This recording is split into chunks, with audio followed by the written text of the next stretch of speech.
99% of people are not willing to do what it takes to make their dreams come true.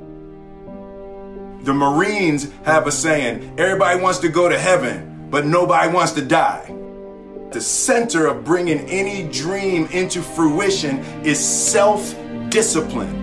You know, something as simple as food and eating. It's not about your body as much as it is about your mind. It's getting command of your mind to be able to choose actions that are in your own best interest. Every day we are choosing shit that's not in our own best interest. So if the world is attacking you and the world wants to fight you and the world's trying to hold you down, so you're gonna kick yourself in the balls? So you're gonna stop yourself from getting what you dream.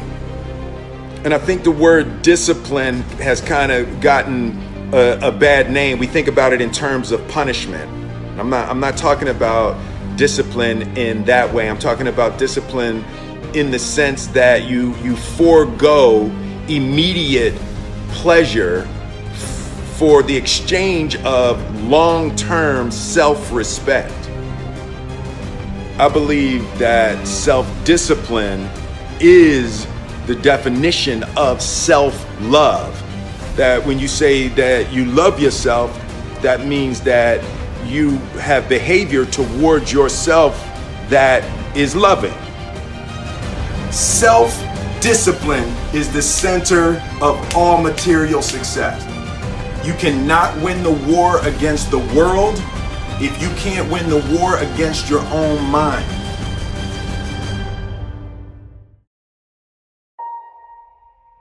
Self-love is when you say to yourself, oh man, look, I know you and that girl got a real connection. I know y'all vibe, but that's your girl's cousin. So I love you too much to let you do that. It's like you say to yourself, hey man, look, I know you want to eat that pizza and it'll be really good, you know, but I can't let you eat that, man, because if you eat that pizza, you're going to feel like shit, you know, and I love you too much to let you eat that.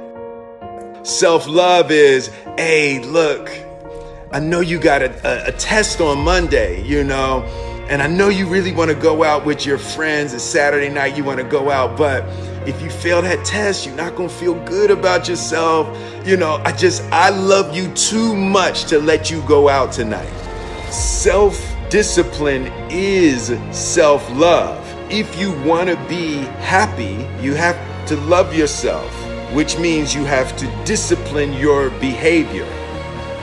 The road to sustained happiness is through disciplining your behavior. We tend to base our self-esteem on what other people think. And that's not really self-esteem. Self-esteem is supposed to be how we feel about ourselves. And I was just saying how dangerous it is to allow other people to determine how you're going to feel about you. And it's kind of like looking into a broken mirror.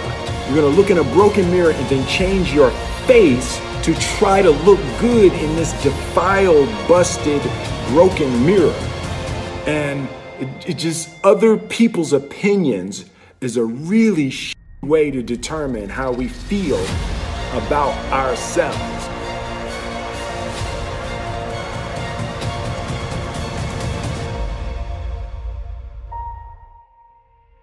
It don't matter whose fault it is that something is broken if it's your responsibility to fix it. For example, it's not somebody's fault if their father was an abusive alcoholic, but it's for damn sure their responsibility to figure out how they're going to deal with those traumas and try to make a life out of it.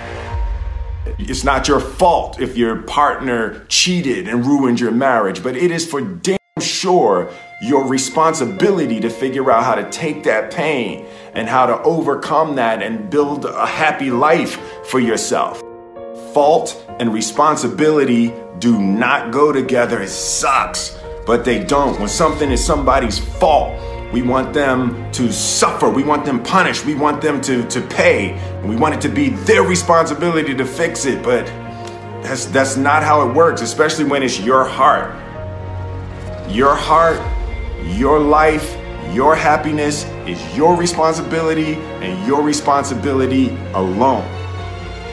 As long as we're pointing the finger and stuck in whose fault something is, we're jammed and trapped into victim mode. When you're in victim mode, you are stuck in suffering. The road to power is in taking responsibility. Your heart, your life, your happiness is your responsibility and your responsibility alone. You can make a person smile, you can make a person feel good, you can make a person laugh, but whether or not a person is happy is deeply and totally and utterly out of your control. The prerequisite for spending time with any person is that they nourish and inspire you. They feed your flame. Look at your last 5 text messages. Are those people feeding your flames or dousing your fire? Put your phone down for just a second and look around. Look to the people around you. Are those people throwing logs on your fire or are they pissing on it?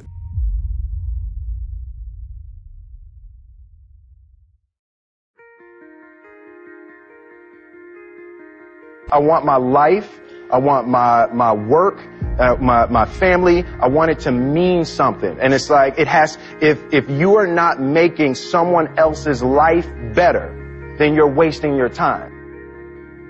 The separation of talent and skill is one of the greatest misunderstood concepts for people who are trying to excel, who have dreams, that want to do things. Talent you have naturally. Skill is only developed by hours and hours and hours of beating on your craft.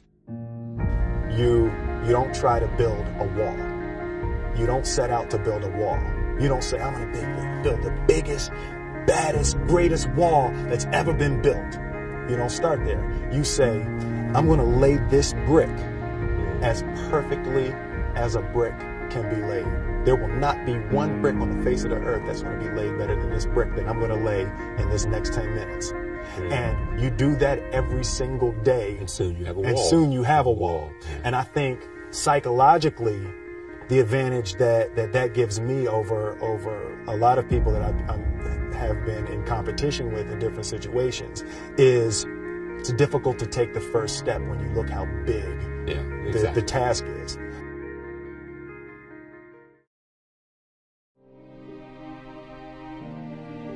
The definition of who I am is very clear to me, and it also redefines who I want to be, in that I know for a fact that I'm stronger than I thought I was.